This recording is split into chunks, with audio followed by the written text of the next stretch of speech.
The point of this video is to explain that if we have a binary dependent variable,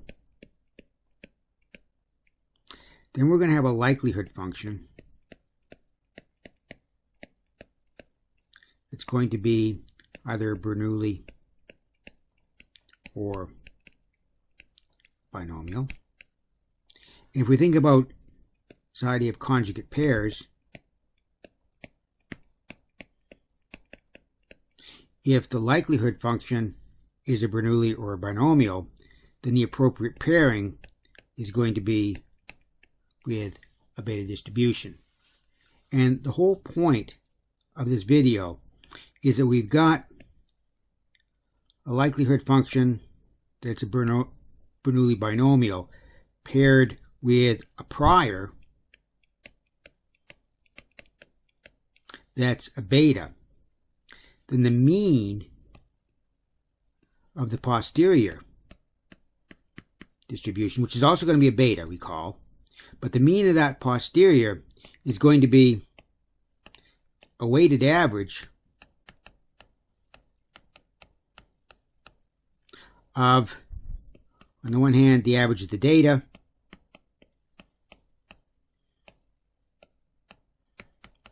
weighted and added to the weighted value of the average of the prior. So that's the whole point of this video, and we need to begin with a review. And so if we've got a binary dependent variable, its likelihood function, probability of data given theta, can be expressed as a Bernoulli. Theta to the z, 1 minus theta to the n minus z, or we can do it as a binomial. We just have to add nz as a coefficient and stick it here, but as we saw in video 1, that get the same outcome when doing data analysis regardless of whether the likelihood function is a Bernoulli or a binomial. So it's going to have as its dance partner, if the likelihood function is a Bernoulli binomial, then it's going to have as its conjugate pairing partner a prior, which is going to be a beta. And we can parameterize a beta as beta AB. And so, for example, if we had a beta 4.6, 15.4, we could put it into the R program that you have on E-class, and you get a nice little plot that looks like this. So here we'd have theta, and here we'd have the probability density of theta. Get a plot like that. It's going to have a mode. That's going to be equal to the mode, and the mode can be calculated as a minus 1 over a plus b minus 2. And because the way this thing is skewed, the mean of this distribution, the expected value of theta, is going to be a over a plus b. So that's a review of what we saw earlier in video 2. And in video 3, what we saw was that if the prior was beta AB, and the data consisted of Z successes in trials, then if the prior is a beta, the posterior is also going to be a beta, and it's going to be a beta parameterized as A star, B star. And that's going to turn out to be a beta. If you think of what A star is going to be, that's going to be A plus Z. A plus Z. And the B star is going to be equal to N minus Z plus B. So we've got our N and our Z and our B. So that's what gives us our posterior distribution. And the mean of this posterior distribution, and remember the mean is equal to A over A plus B. So if you consider these things, then the mean of our posterior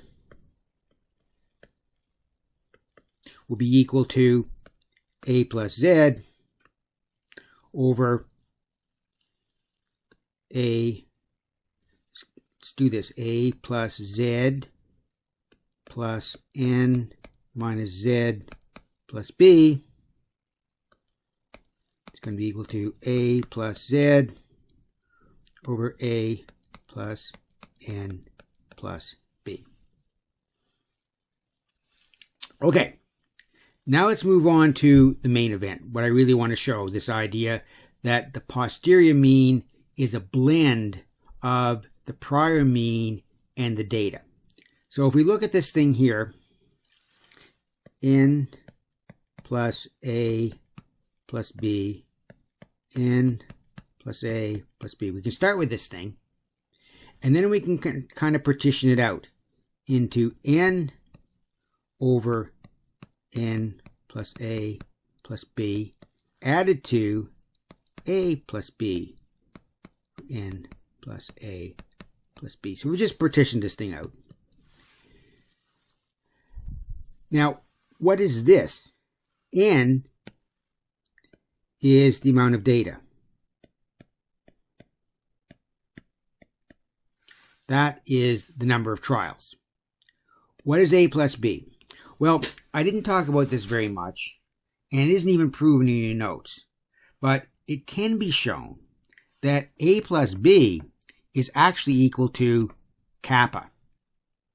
Remember, kappa is the concentration, and it's a reflection of how much confidence we had in our prior beliefs. So, for example, if we set kappa equal to 20, that means that we would have as much confidence in our prior as we would have had we flipped a coin, done this binary experiment with 20 trials, and observed the outcome. So, now here's what we can do. We're going to start off with Z over N. What's this? This is the mean of the data. Because you got Z successes in N trials. So that's the mean of the data. And then we're going to apply a weight to the data. And the weight that we're going to apply is this thing right here, N over N plus A plus B. So we're going to weight the mean of the data by essentially the amount of data. We're going to multiply that by N over N plus A plus B. And then we're going to add that to the mean of the prior. Well, what's the mean of the prior? The mean of the prior, way back here, the mean of the prior was A over A plus B. So we're going to start off with the mean of the prior.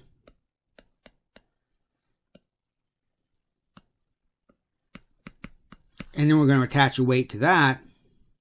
Well, what's the weight that we're going to attach to that? This is the weight that we're going to attach to that, which is going to be proportional to kappa, the concentration, the strength in our prior belief. So that's going to be multiplied by A plus B over N plus A plus B.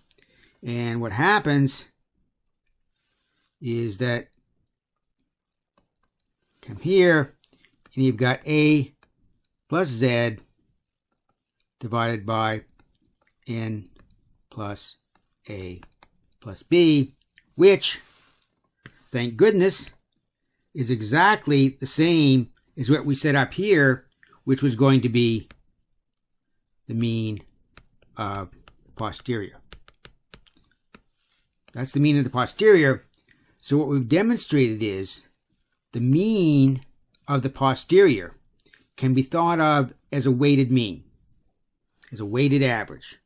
So you've got the mean of the data, which is weighted essentially by the number of observations, and the mean of the prior, which is essentially weighted by A plus B, which is kappa, which is the level of confidence that we had in our prior.